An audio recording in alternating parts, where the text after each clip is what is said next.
brought him back into the fold. True, he did had something to the lower incentive compensation pulled from the 32%. AEA Chairman Gerber announced a renewed agreement with Howard Sourcing of AEA's financial products. Read the headline of the press release announcing the deal making its something of simple real path. No one had any idea. Something had almost walked on the door. Why was Greenberg so worried about Sourcing leaving AEA's money? Occurred in 1991, just 4 years after it had opened for business. FP generated $1,000 million in profits, according to the Business Week, and was the fastest growing for AES. A legal brief filed in 1995 by Randall Jackson, who served for many years on Sourcing's right-hand man before falling out with him. Rexon reported that AFIC cumulative profits between 1988 and 1992 were in excess of $1 billion. The journalist and stock analyst, AEA had always been something on a black box, quarter after quarter in the earnings with only one direction.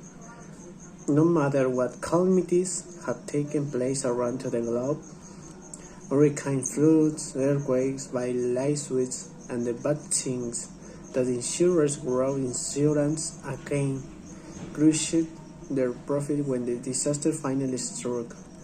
Except at AEA, people who followed and AEA was then shocked this up to the business genius of Hank Greenberg, who seemed to be able to will the company into the king of double-digit earnings the investor craved.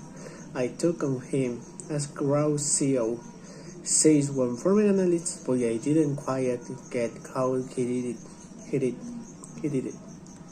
The author of that Business Week article put for another explanation. AEA's diversified unities protect me from having to take to the big earnings hit that other insurer regularly suffered.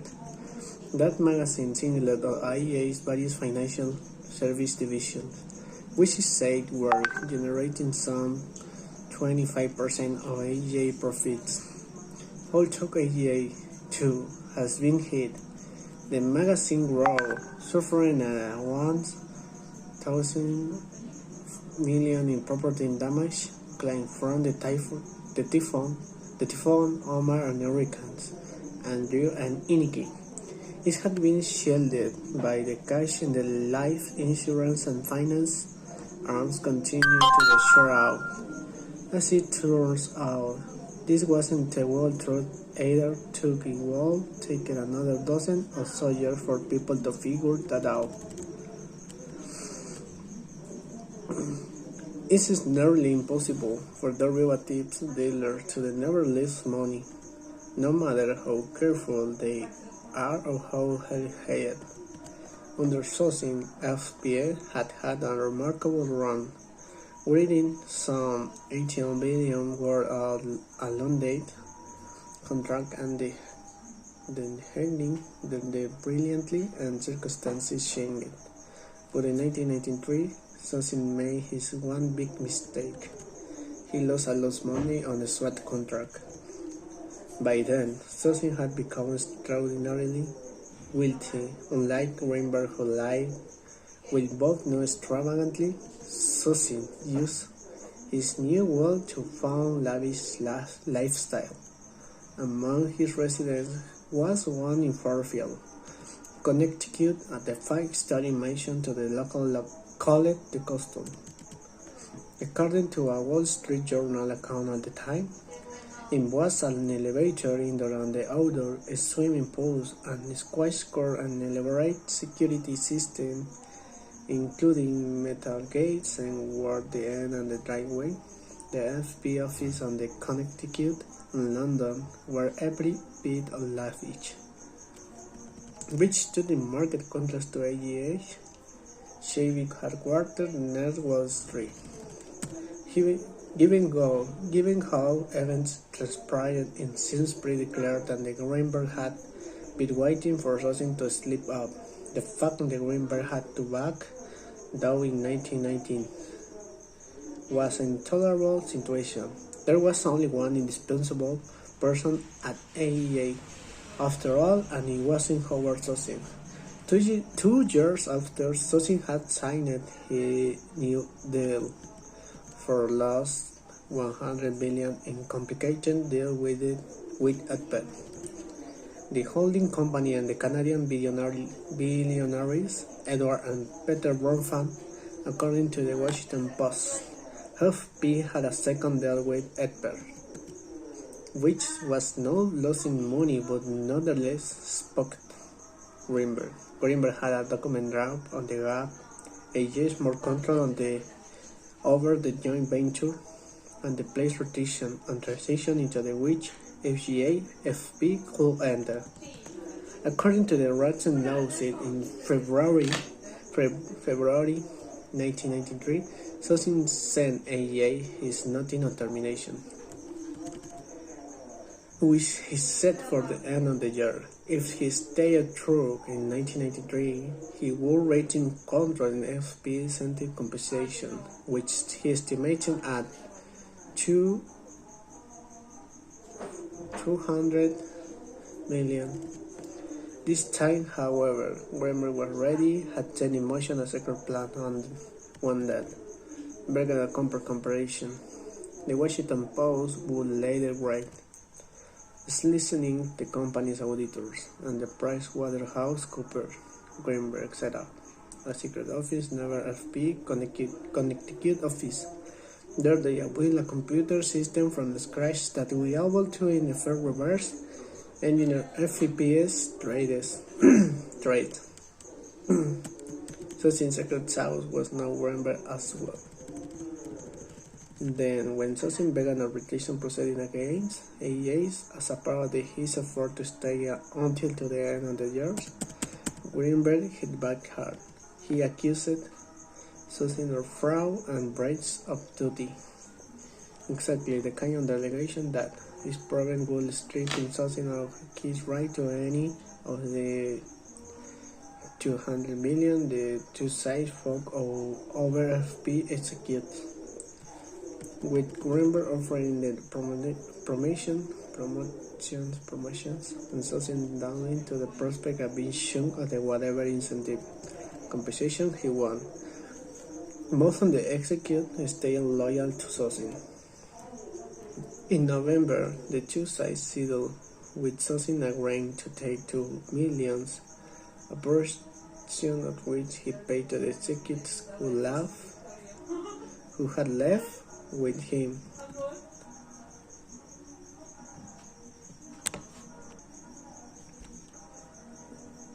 At FP Life went on by the spring of 1994, Weber had chosen a new executive to run AJFP, which was no longer a joint venture but a full-fledged division of AEA. That man was Tom Savage, a well-liked FP veteran with an FPD from Claremont Graduate University who he started working on Larry Fink's mortgage, the Excelsior bottom. He was from Minnesota, because one of the former traders. He had a quiet, unemotional, and analytical approach. Another former trader described him as mild-mannered, intelligent, and extremely risk-averse. There was no question that FPA was going to stay a derivatives business. There was also no question that things were going to be different. Greenberg wanted a larger share of the profit for AEA. He wanted FP traders to the first on under compensation in case a dollar went south. He wanted to be informed on a daily basis first about every deal FP was working on. and he wanted to be sure that FP never did anything to the would put the parent company in danger. Don't spend most of his time managing Hans Greenberg, recalled an ex-trader. This was not an easy task. Early on, Greenberg warned Savage. If you ever do anything to my AAA rating, I come and charge you with a pitchfork. It was probably inevitable that FP would one day get into the credit derivatives, parts on the self-image. After all, came from in way next to find the bleeding edge of the derivatives business and get there before everyone else. But the late 1919, nothing was more bleeding edge than credit derivatives. In another sense, too, there was nothing inevitable about Isao Savage. Like Sosin was a firm believer in having a depth ongoing understanding of the risks FPA took. It was a point of pride among FPA executives that the auto they were derivative traders. They were unusually careful ones. The problem for the ACH when they began building there is a round credit default swap with the risk model.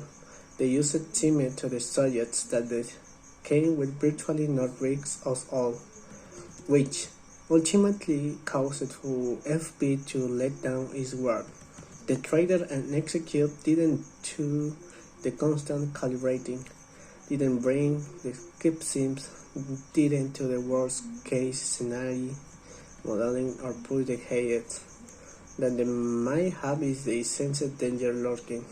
The internal model told them that there was a 1985% chance that they would never have to pay out a penny. The different nature of the trust traders from any other traders, FPA have done open the door to the old problems that came about. Savage told the Washington Post. It was JP Morgan that lured AEA into the credit default swap business.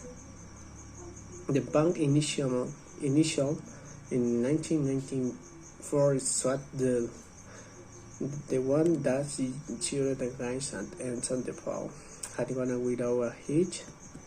Since then, JP Morgan had done a handful of similar deals, while at the same time using credit default swap internally to the better evaluate its London portfolio in 1997.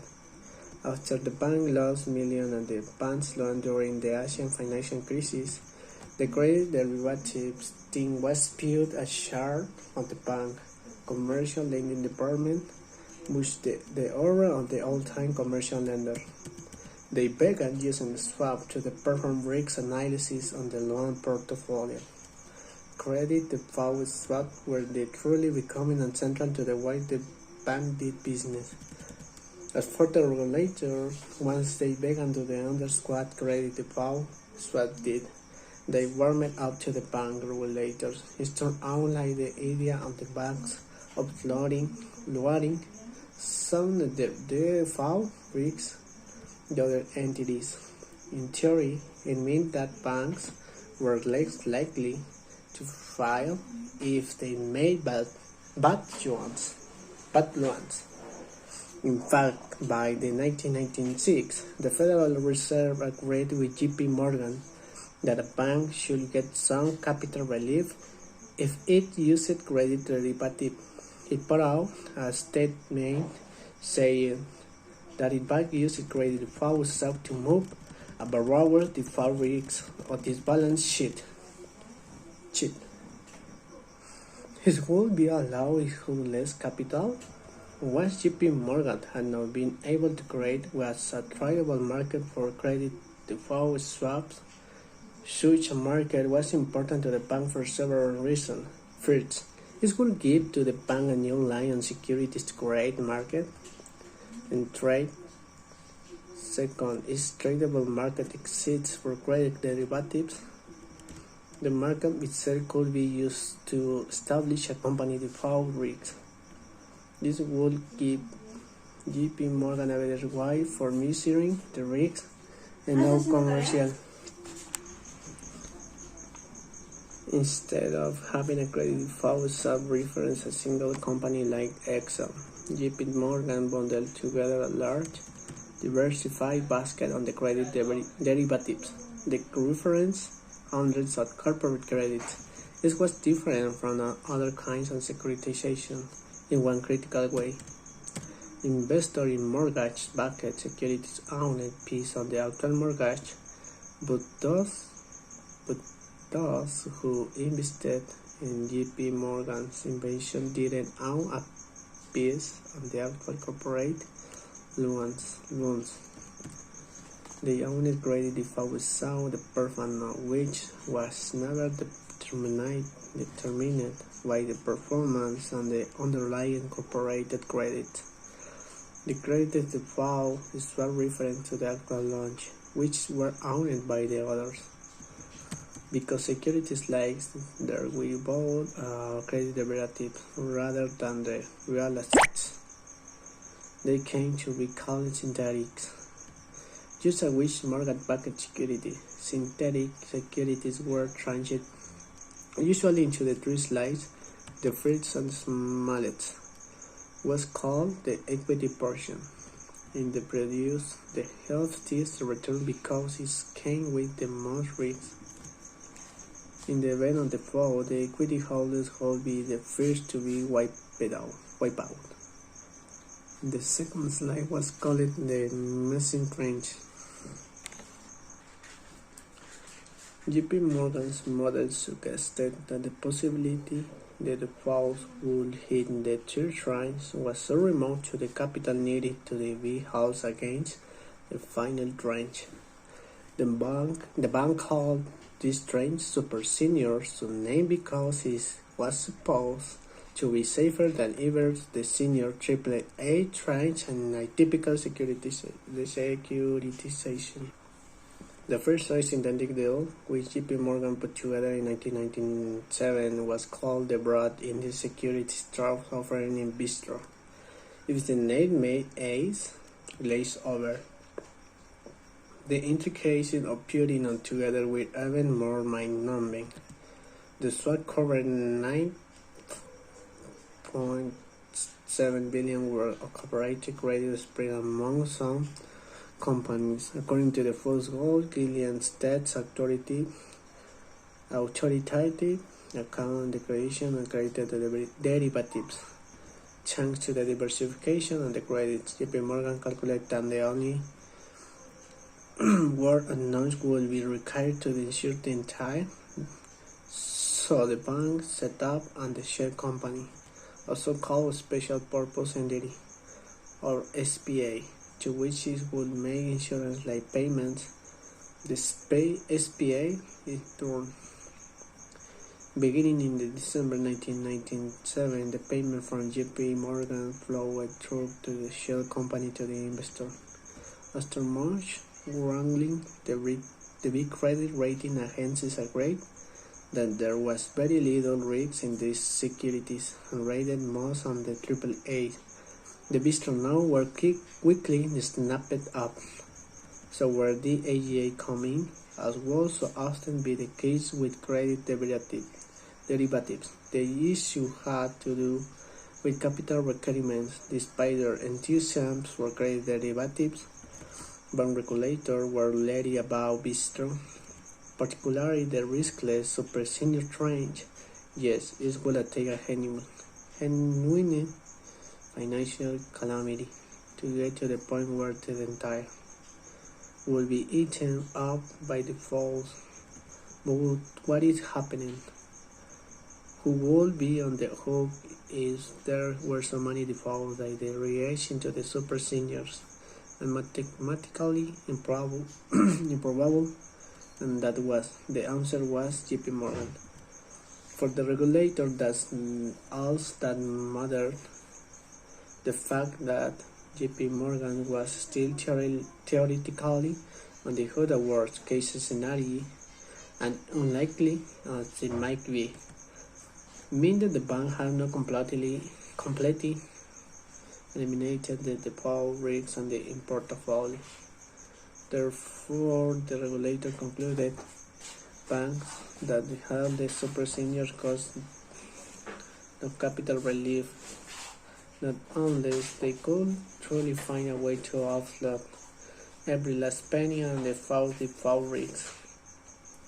Thus, JP Morgan began looking for a way to avoid credit protection for the super seniors, so it could show regulators that it had indeed gotten right in the risks, and thus didn't find, which was almost uniquely positioned to provide such protection because it was a derivatives dealer operating inside the insurance company.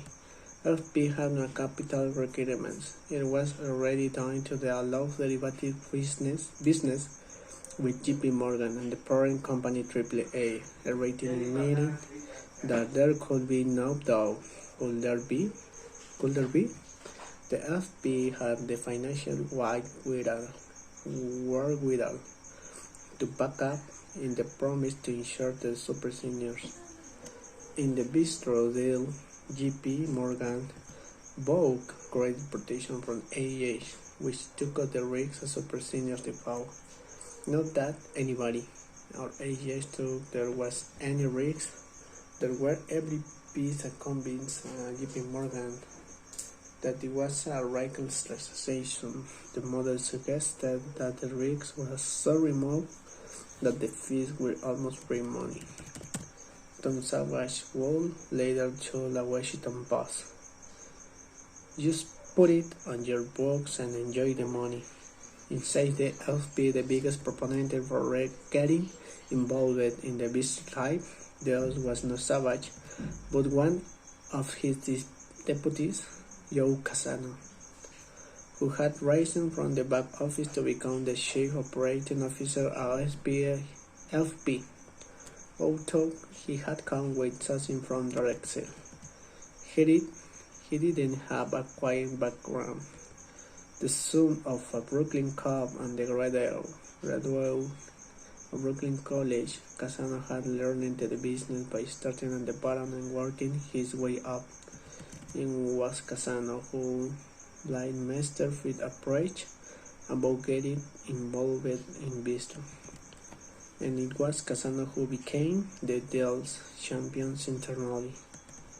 The fees would likely be small because the perceived risk was so low on a business that FPA could dominate.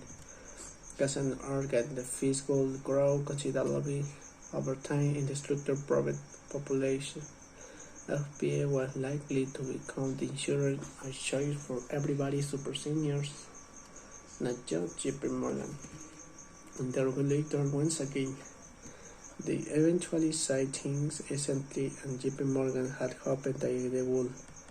They ruled that with banks book credit protection for the super senior holdings, they could cut their capital requirements for the underlying credit by 18%.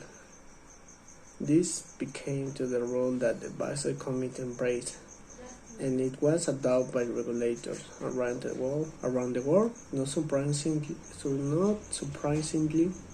every bank in the world began clamoring for a chance to bundle their credit risk in the Bistro-like structure. The business took off just as JP Morgan and now AEH had hoped it could. Years later, by which time he was running SP, and not long before the first glimpse of the financial crisis could be seen on the horizon, Cassano spoke at the investment conference, in which he boasted about being involved in the original Bistro deal. This was a watershed event in 1998 when JP Morgan came to us, who were somebody we worked with a great deal, and asked to participate. He said these trades were the precursors to what become to the CDO market today. CD stood for a collateralized debt obligation, which is what that bistro-type structure was, eventually called by 27.